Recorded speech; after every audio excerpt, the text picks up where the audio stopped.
Halo anak-anak, selamat berjumpa kembali dalam pembelajaran Bahasa Indonesia pertemuan ke-14. Bersama saya, Ibu Welmi Baitano. Mari kita awali pembelajaran kita kali ini dengan sama-sama berdoa menurut kepercayaan kita masing-masing. Berdoa mulai. Berdoa selesai. Untuk lebih semangat lagi, mari kita lakukan tepuk PPK. Selamat pagi. Pagi, pagi, pagi. Selamat pagi. Pagi, pagi, pagi. Tepuk PPK. Religius, nasionalis, mandiri, gotong royong, integritas. Pembahasan video kali ini yaitu tentang KD 3.15 menemukan unsur-unsur dari buku fiksi dan non-fiksi yang dibaca, kelas 7 semester 2. Menggali informasi tentang unsur-unsur buku fiksi dan non-fiksi. Buku fiksi merupakan buku yang menyajikan kejadian atau peristiwa tentang kehidupan berdasarkan hasil dari rekayasa imajinasi pengarang. Sedangkan buku non-fiksi merupakan atau menjelaskan kejadian yang sebenarnya terjadi dan hasilnya berupa pendapat atau opini atau penelitian seorang penulis. Ciri-ciri buku fiksi adalah sebagai berikut. Yang pertama, buku fiksi ditulis dengan menggunakan bahasa rekaan. Yang kedua, banyak yang menggunakan kata yang bersifat konotatif. Yang ketiga, bentuk ceritanya seperti cerpen atau novel yang di dalamnya mencakup alur, tema, tokoh, setting, sudut pandang, dan lain-lain. Sebuah buku fiksi seperti cerpen, novel, dongeng, atau yang lainnya tentu dibangun oleh dua unsur, yaitu unsur intrinsik dan ekstrinsik. Unsur intrinsik adalah unsur yang membangun di dalam cerita, sedangkan unsur ekstrinsik adalah unsur yang membangun di luar cerita. Contoh unsur intrinsik yaitu tema, alur, latar, tokoh, amanat, sudut pandang, dan gaya bahasa. Tema merupakan pokok persoalan yang menjadi dasar atau inti dalam cerita. Sedangkan alur atau plot merupakan jalinan peristiwa yang membangun cerita yang terdiri dari perkenalan konflik, klimaks, dan antiklimaks. Alur terdiri dari alur maju, alur mundur, dan alur campuran. Kemudian latar merupakan keterangan yang menunjukkan tempat, waktu, dan suasana yang digunakan dalam cerita.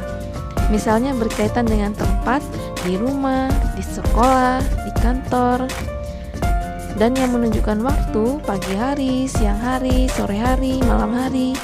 Sedangkan yang menunjukkan suasana yang dialami oleh tokoh sedih, senang, gembira, ataupun terharu. Kemudian tokoh merupakan pelaku dalam cerita. Tokoh dapat dibagi menjadi tokoh antagonis atau tokoh yang jahat, kemudian tokoh protagonis, tokoh yang baik, dan tokoh tirtagonis, yaitu tokoh campuran. Kemudian amanat. Amanat merupakan pesan moral yang ingin disampaikan pengarang kepada pembaca. Kemudian sudut pandang merupakan posisi pengarang dalam cerita. Pengarang bisa menggunakan kata ganti saya atau aku sebagai tokoh utama dan tokoh yang berada di luar seperti kata ganti dia. Selanjutnya gaya bahasa. Gaya bahasa merupakan cara pengarang dalam menyajikan sebuah cerita. Unsur-unsur dalam buku fiksi yaitu bagian cover depan, bagian bab dan judul, bagian cerita atau perjalanan tokoh, dan bagian tema dan bahasa. Kemudian unsur-unsur buku non-fiksi yaitu bagian halaman cover, bagian sistematika, bagian bab dan judul, bagian rincian bab dan isi, bagian penyajian isi, dan bagian bahasa yang digunakan. Yang kedua, mengenali unsur buku. Buku memiliki bagian-bagian yang harus dikenali. Lakukan kegiatan berikut untuk mengenali bagian-bagian buku, yaitu kegiatan kritis kreatif. Yang pertama, pilihlah sebuah buku fiksi dan non-fiksi. Yang kedua, tulislah bagian-bagian yang ada pada kedua buku tersebut. Yang ketiga, diskusikan persamaan dan perbedaan bagian buku fiksi dan non-fiksi. Persamaan unsur buku fiksi dan non-fiksi terletak pada bagian cover buku, subbab, dan judul subbab. Sedangkan perbedaan buku fiksi dan non-fiksi, yang pertama, buku fiksi berisi cerita atau kejadian yang tidak sesungguhnya. Contohnya buku cerita anak, novel, dongeng, dan cerpen. Sedangkan buku non-fiksi berisi kejadian atau cerita yang sesungguhnya yang disampaikan menurut pendapat atau opini atau kajian penulis. Contohnya buku pelajaran, ensiklopedia, jurnal, dokumenter, dan biografi. Kemudian yang kedua, unsur-unsur buku fiksi meliputi cover buku, rincian subbab buku, judul subbab, tokoh dan penokohan, tema cerita, bahasa yang digunakan dan penyajian alur cerita.